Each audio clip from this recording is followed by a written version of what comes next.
Antes de comenzar, me gustaría pedirles a todos que le den me gusta a este video y también que lo vean hasta el final, ya que el tema que vamos a abordar hoy es sumamente importante y lleva un mensaje profundo que vale la pena entender en su totalidad.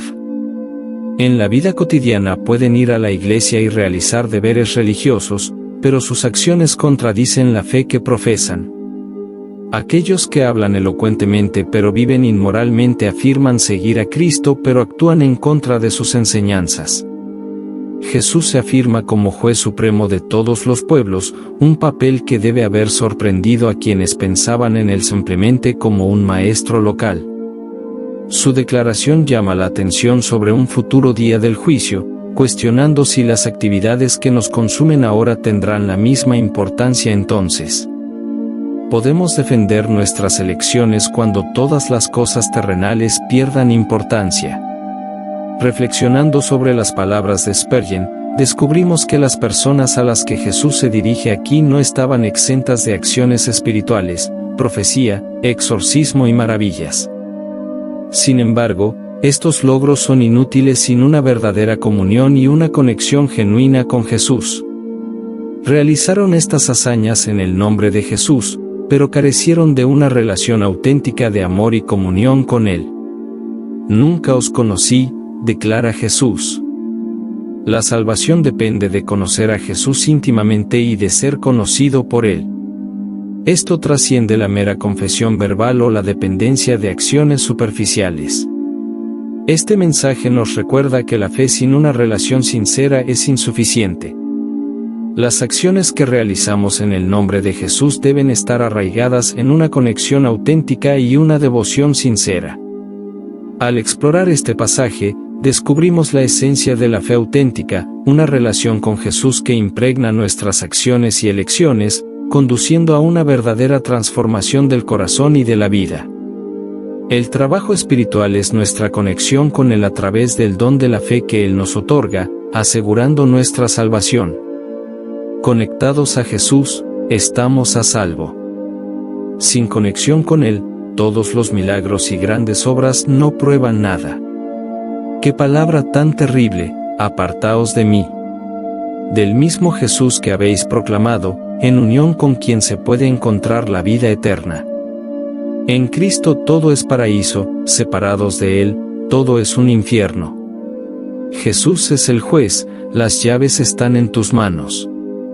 Estar separado de Cristo es el infierno mismo. Del infierno es de toda la miseria de los condenados ser cortados de toda esperanza del beneficio de Cristo y de su mediación. La verdadera fe en Cristo se prueba con la obediencia a la voluntad del Padre.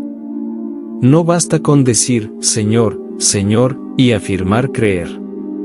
También hay que seguir y obedecer los mandamientos del Señor. Es posible adquirir un léxico religioso, memorizar versículos de la Biblia e himnos religiosos y aún así no seguir la voluntad de Dios. Aquellos que verdaderamente nacen de nuevo tienen el Espíritu de Dios morando en ellos. Con la ayuda del Espíritu Santo pueden entender y seguir la voluntad del Padre, pero si alguno no tiene el Espíritu de Cristo, no es de él según Romanos capítulo 8 versículo 9. El amor de Dios en sus corazones los motiva a obedecer a Dios y servir al Espíritu Santo como se menciona en Romanos capítulo 5 versículo 5. Una vez que la puerta se cierra, nunca más se abrirá. Sin embargo, algunas personas tienen la esperanza de que la puerta se abra nuevamente, pero no hay nada en las Escrituras que respalde tal expectativa. Por tanto, todo el que oiga estas palabras y las ponga en práctica será como un hombre sabio, prudente y sensato, que edificó su casa sobre la roca. Entonces cayó la lluvia, vinieron las inundaciones, vinieron los torrentes y los vientos soplaron y azotaron aquella casa. Sin embargo, no cayó, ya que quedó hundido en la roca.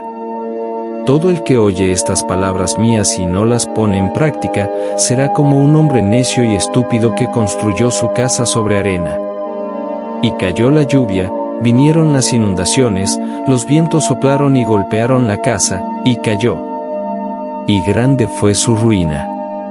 Mateo 7 versículos 24 al 27. Los oyentes de Cristo se pueden clasificar en dos grupos: los que escuchan y siguen sus enseñanzas, y los que las escuchan pero no las ponen en práctica. Cristo ahora estaba predicando a una multitud diversa, y por eso los separa unos de otros, como lo hará en el gran día cuando todas las naciones se reunirán ante Él. Escuchar a Cristo no es solo escucharlo, sino obedecerlo.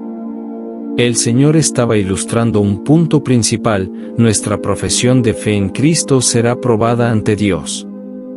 Aquellos que han confiado en Cristo y han demostrado su fe mediante la obediencia no tendrán nada que temer. Fundados sobre la roca, sus hogares permanecerán. Sin embargo, aquellos que profesan confiar en Cristo, pero no obedecen a Dios, serán condenados. No podemos ignorar este sermón a la ligera, porque fue Dios quien nos lo dio. Debemos inclinarnos ante Él y someternos a su autoridad, por todos. Seremos juzgados. Cuando Jesús terminó de hablar estas palabras en la montaña, la multitud quedó asombrada y abrumada por su enseñanza. Enseñaba como alguien que tenía la autoridad para enseñar, enteramente por su propia voluntad, y no como los escribas, que dependían de otros para confirmar su autoridad. El sermón fue excelente y es probable que se haya dicho más de lo que aquí se escribe. Ahora estaban asombrados por esta doctrina. Se teme que pocos de ellos se sintieran impulsados por ella a seguirlo, pero se llenaron de admiración. En el momento en que pronunció su discurso con autoridad, sus lecciones fueron ley, su palabra, orden. Cristo en el monte demostró una autoridad más verdadera que los escribas en la cátedra de Moisés. Entonces la pregunta es: ¿cómo sirves a Dios de manera aceptable? Una cosa es caminar con Dios y servirle de la manera que queremos, y otra cosa es servirle de acuerdo con el patrón o la forma en que Él quiere que lo hagamos. Recuerde cuando le dijo a Saúl que la obediencia es mejor que el sacrificio.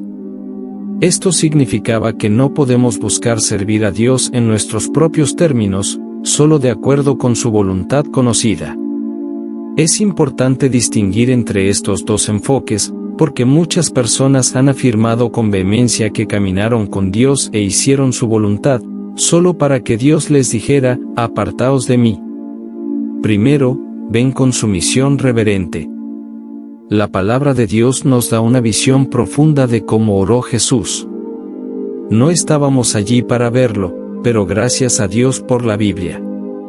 En Hebreos capítulo 5 versículo 7, se nos dice que en los días de su vida terrenal, Jesús presentó peticiones específicas y súplicas urgentes por lo que necesitaba, con clamores y lágrimas fervientes, al que siempre podía salvarlo de la muerte. Y fue escuchado por su sumisión a Dios, su impecabilidad y su inquebrantable determinación de hacer la voluntad del Padre. Sabemos que Dios siempre escucha las oraciones de su Hijo. Dice que Jesús fue escuchado por su reverente sumisión. Como hemos mostrado, esta presentación reverente se refiere al momento en que Jesús oró en el huerto de Getsemaní.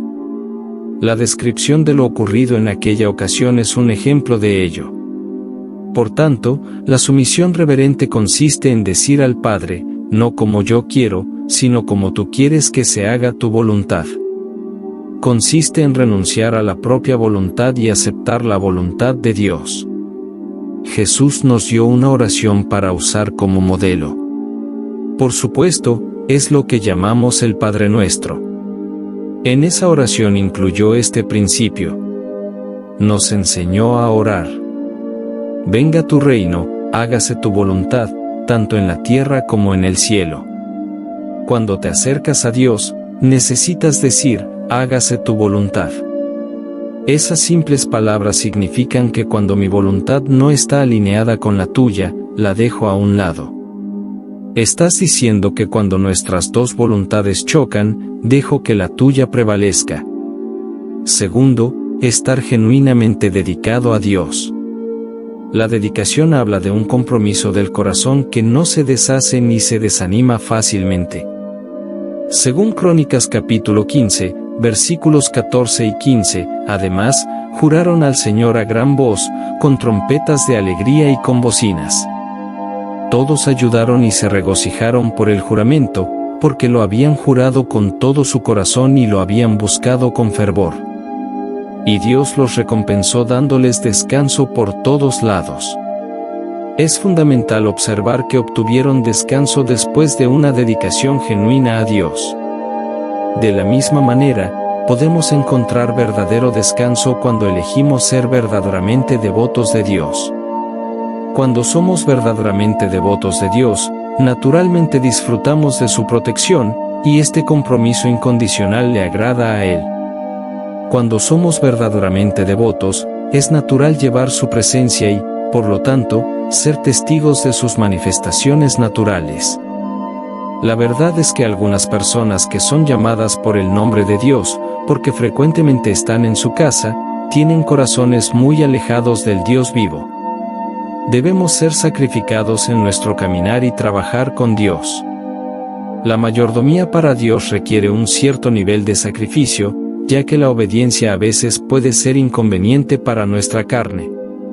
Si bien es necesario que caminemos en las bendiciones de Dios, a lo largo del camino el sacrificio generalmente involucra nuestro tiempo, habilidad, energía y recursos para ver avanzar el reino de Dios en la tierra. Me viene a la mente Daniel cuando hablamos de este tipo de sacrificio. Abandonó su cómoda posición como uno de los principales consejeros del rey y arriesgó su vida solo para permanecer devoto de Dios en oración. Desafió la orden del rey porque estaba dispuesto a sacrificar todo por el placer del rey al que servía. Abraham también sabía lo que era servir a Dios con sacrificio. Oremos. Padre, estoy agradecido por cada privilegio que me has dado. Gracias por las oportunidades de buscar el avance de tu reino. En el nombre de Jesús pido la gracia de serviros aceptablemente, con alegría, dedicación y compromiso. Amén.